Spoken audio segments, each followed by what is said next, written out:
quanto tempo você não anda numa Brasília? Caramba, me pegou nessa. Olha, realmente tem bastante tempo. Eu cheguei a ter Brasília também. Eu tive o Fusca, tive Brasília, DKV, tive o Dolphin, Gordini. Você gosta de carro? Eu gosto de carro. Agora já estou mais quietinho, mas eu gostava muito de carro. Eu fiquei sabendo que Mussum também teve uma Brasília amarela. Teve também. Como é que você sabe dessa coisa, Daniel? A gente vai pesquisando, faz parte do trabalho. E qual a sua relação com a cidade de Brasília? Mas é muito grande, porque eu estava em Minas Gerais, quando eu estava sabendo tudo de Brasília, eu era um fã do Juscelino, sempre fui fã do Juscelino. Aí eu tinha um circo na época. Eu falei, vou tacar meu circo para Brasília.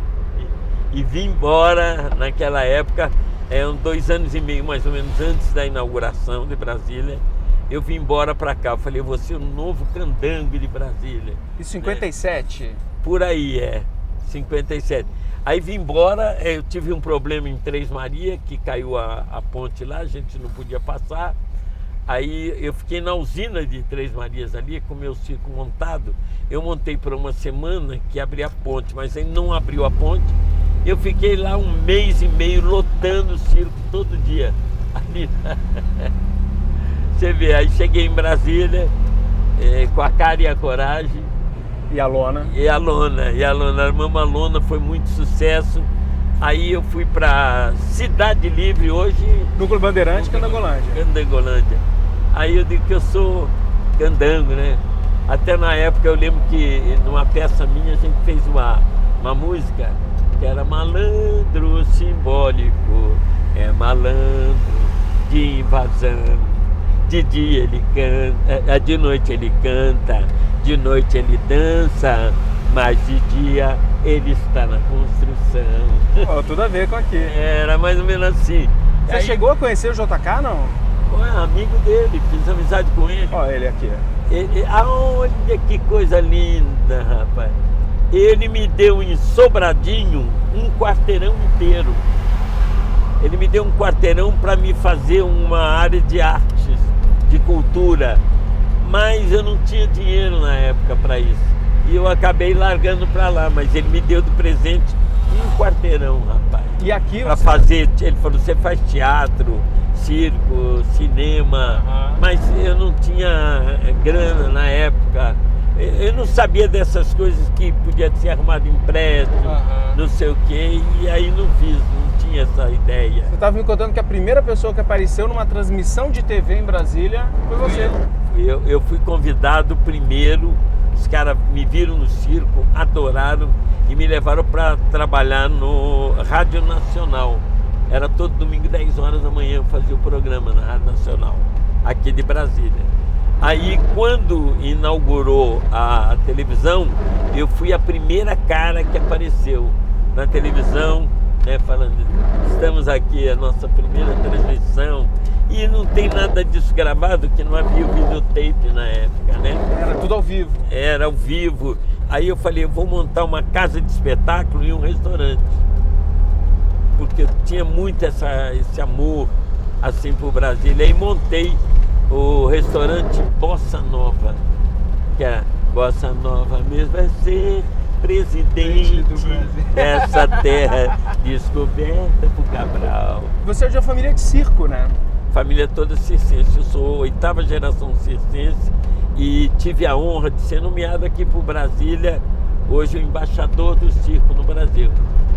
A indicação foi do Tiririca. Falou, o cara que tem que ser embaixador do circo no Brasil é Dedé Santana. E sua filha Yasmin, que está aqui com a gente passeando, é atriz também. É atriz. Já pensou em fazer circo alguma vez, não? Ela é campeã de street dance, né? Dança de rua, 5 anos seguidos, não pode concorrer mais. Agora, o concurso? É o concurso, né? E aí quando surgiu esse convite do Santiago... Vocês estão aqui gravando um filme do Santiago Delato, que é cineasta local nosso aqui. Exato. Quando surgiu esse convite, aquilo me bateu assim, falei, Brasília, cara.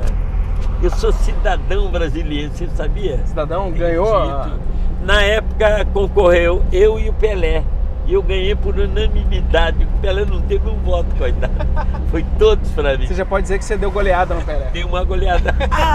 Boa, goleei o Pelé. Vamos falar um pouquinho dos Trapalhões? Vambora, opa! Tem saudade?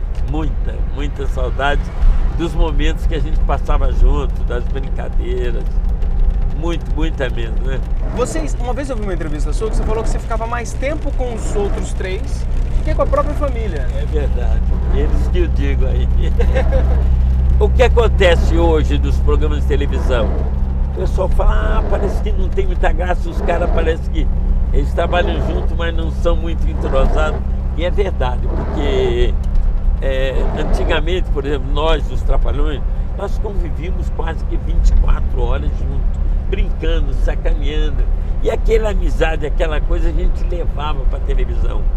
Eu aprendi com um diretor, uma vez ele me falou assim, Dedé, o público não sabe, mas ele sente.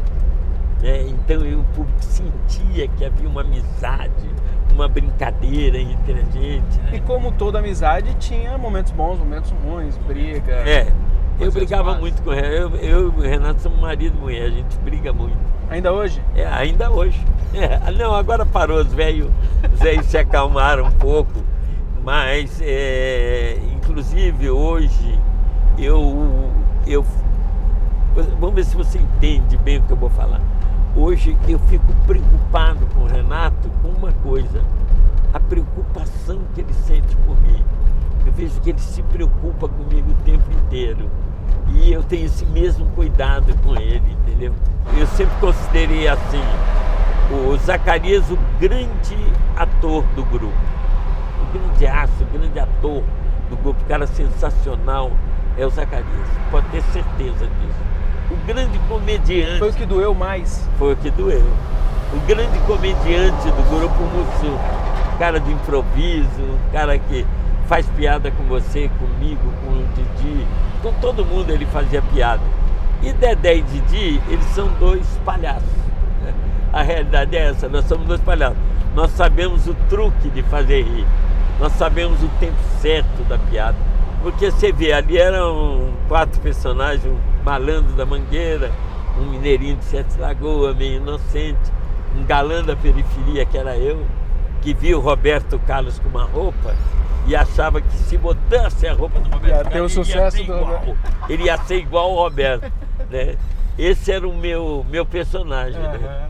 E o Didi, que é aquele cearense malandro, que tudo dá certo para ele. E falando em tudo dar certo, você acha que os Trapalhões hoje daria certo? Eu acho que daria de uma outra maneira, porque a gente podia brincar com tudo e hoje está mais difícil. Mas a gente encaretou... Eu dou muito valor aos comediantes de hoje, desculpe. Eu dou muito valor aos comediantes de hoje por causa disso, né? Porque lá a gente mexia com gay, mexia com negro, mexia com isso, com aquilo. Hoje tem aquele negócio politicamente correto e tal. Pergunta de internauta. Vamos lá. A gente colocou lá, abriu, conversar com o Dedé e muita gente perguntou. Se eu souber responder. Tem várias. Uma é, o Mussum gravava bêbado? Nunca. Nunca? Nunca. Mussum era muito sério na televisão, muito sério com os filhos. Ele era... Eu sempre fui meio bonachão, meio relaxado até com os filhos.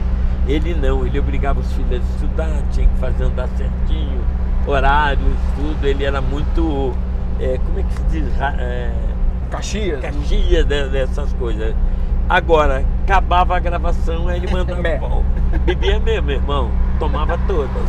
Porque negócio do mé era verdadeiro. O que você tem, a melhor coisa e a pior coisa que você trouxe dos Trapalhões? Melhor momento e pior momento? A melhor coisa que eu trouxe para os Trapalhões foi esse jeito de corpo, essa coisa do circo. Eu me orgulho de dizer que trouxe humor circense para a televisão. Isso aí eu tenho certeza que fui eu que trouxe, né? E a pior coisa talvez é que eu não soube administrar a minha carreira. Sabe quem que eu conversei aqui? E a gente falou de vocês? Conversei com o Supla. Aqui na Brasília, que ele fez uma escola muito atrapalhada.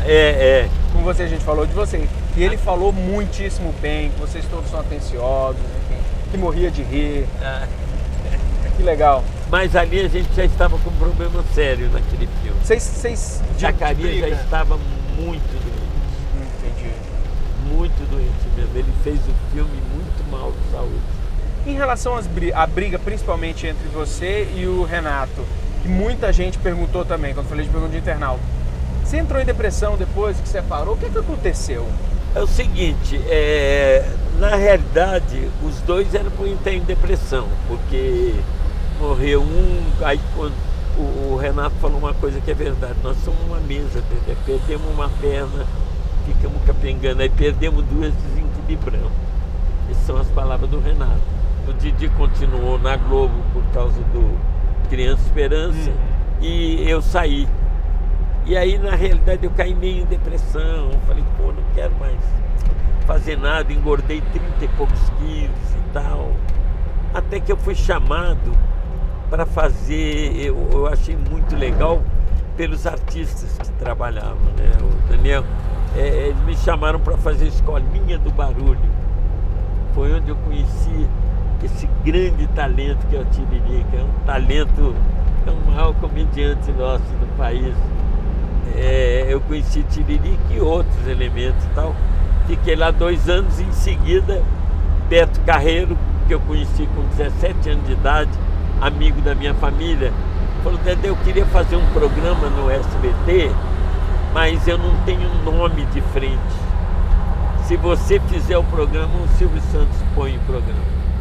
E foi assim, eu entrei pro Beto conseguir botar o programa, foi Dedé e o Comando Maluco, que ficou 4 anos, né, lá no SBT. Que eram militares, todos palhaços. Né? Eram os seguranças do Beto Carreiro.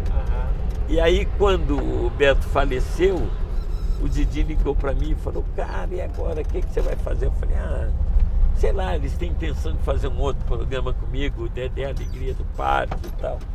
Ele falou, cara, vem pra cá. Eu falei, pô, é o que eu mais quero na vida, cara. O que eu mais quero na vida é estar do teu lado. Porque na minha cabeça eu tenho que morrer do teu lado. A gente tem que ir até o fim junto. Ele falou, puxa, cara, eu vou falar na Globo aqui, eu não mando na Globo, mas eu vou pedir para alguém, vou lá na diretoria.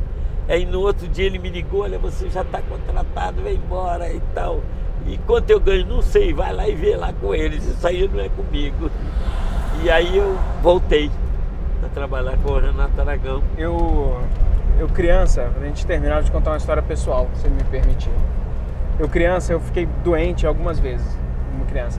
Uma criança ficar doente não é muito legal, né? Você ficar internado no hospital, enfim, sem amigo. E eu lembro como me marca a música do Criança Esperança, com vocês 4 cantando. E eu sei a letra, que hoje em dia não tem mais a letra. Hoje em dia a gente precisa de amigo na vida. Feito, amigo igual a eu e você. Dedé, obrigado. Oh, de nada. Obrigado. Foi um prazerzão, cara. Foi um prazer. Pelo passeio, obrigado por tudo que você fez na minha vida. Por você representa. Valeu. Obrigado. Valeu.